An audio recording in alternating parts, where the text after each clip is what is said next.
безопасно за децата през новата учебна година и следващите такива.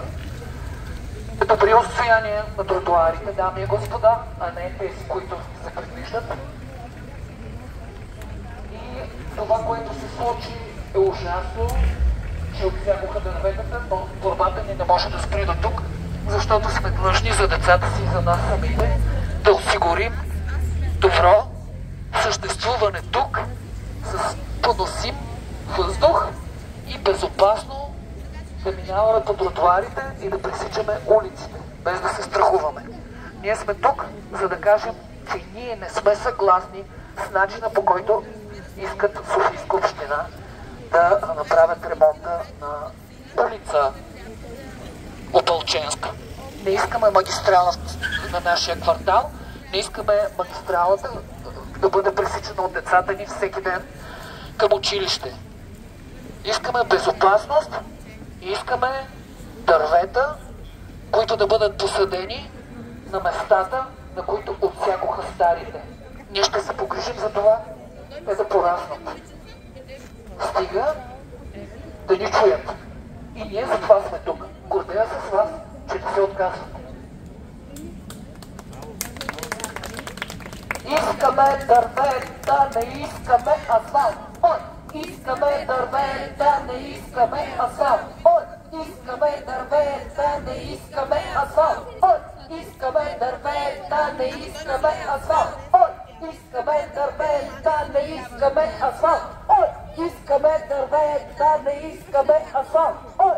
Искаме дървета, не искаме асфалт. Ой! Искаме дървета, не искаме асфалт.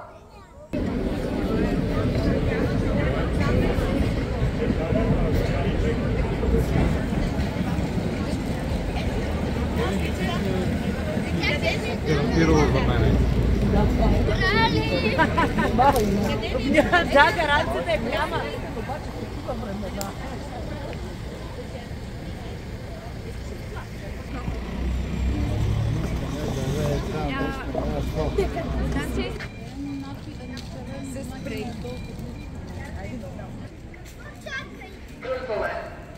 Построи магистрала на мястото на нашата улица, която беше кротка, зелена и тиха, доколкото беше възможно.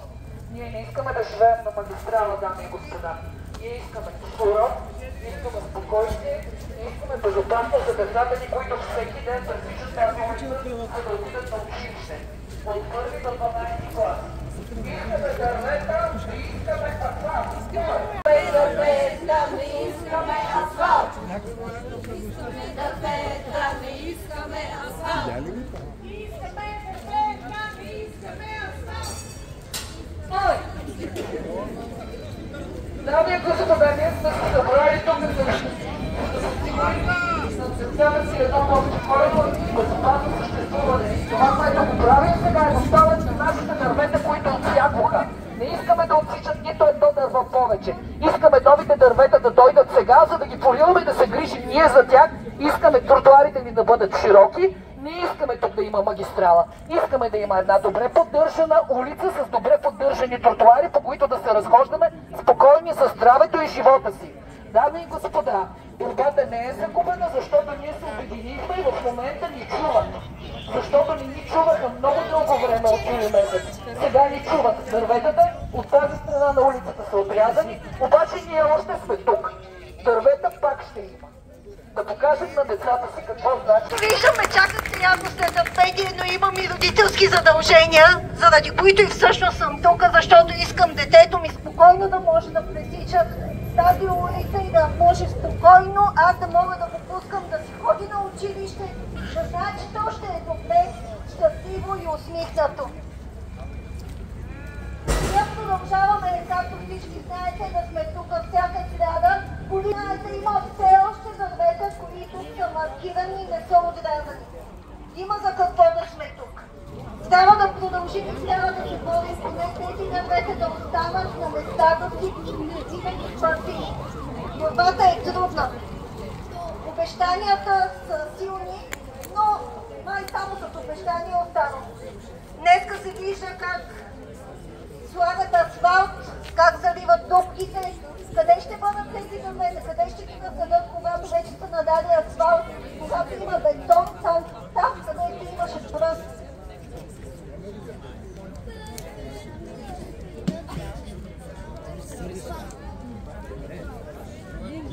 Асфалт! Искаме дървета, не искаме асфалт! Искаме дървета, не искаме асфалт! Искаме дървета, не искаме асфалт! Искаме дървета, не искаме асфалт! Искаме дървета, не искаме асфалт! Искаме дървета, не искаме асфалт! Искаме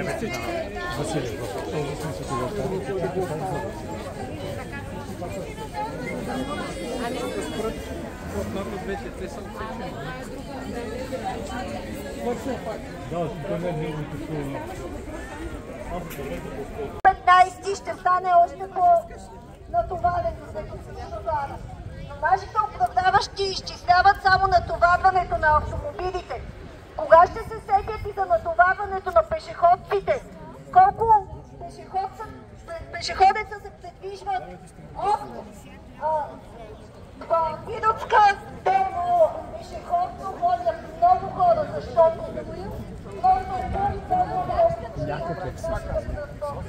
по който доклад ще минат тези хора?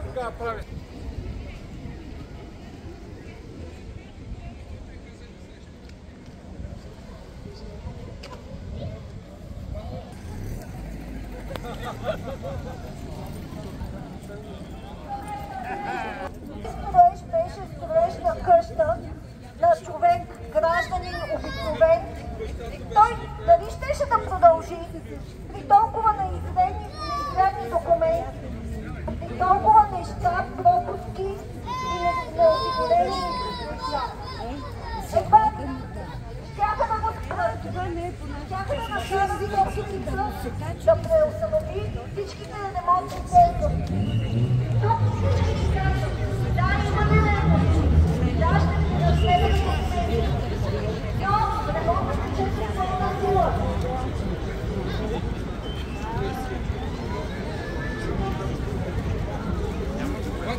Значи, хляб и прясно мляко. Аз това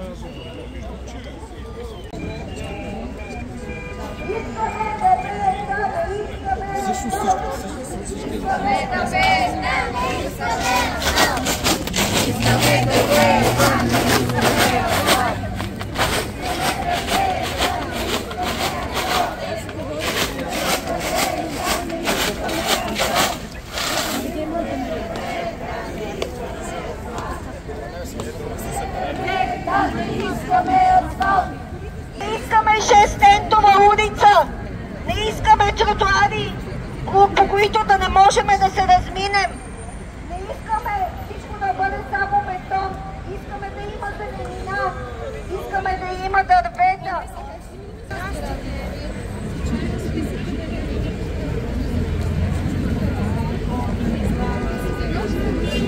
Искаме най-накрая в тази държава да се чуе и народа.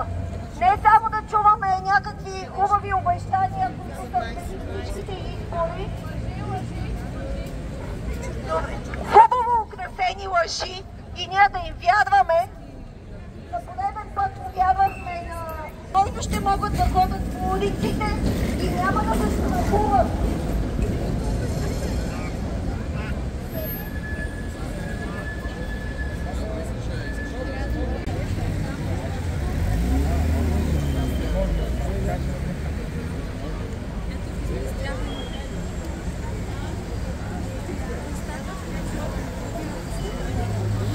Да бъде обединен протест в 9:30 пред общината на Москвата 33, който може, нека да дойде, нека и там да ни чуят, защото от тук не можем да викаме толкова силно и не ни чуват до Московска. Дано утре сутринта в 9:30 да има който ни чуе.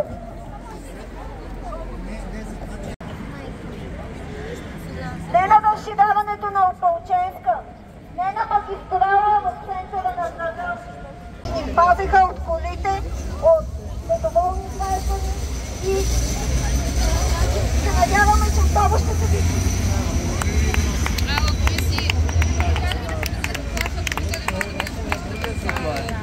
петък.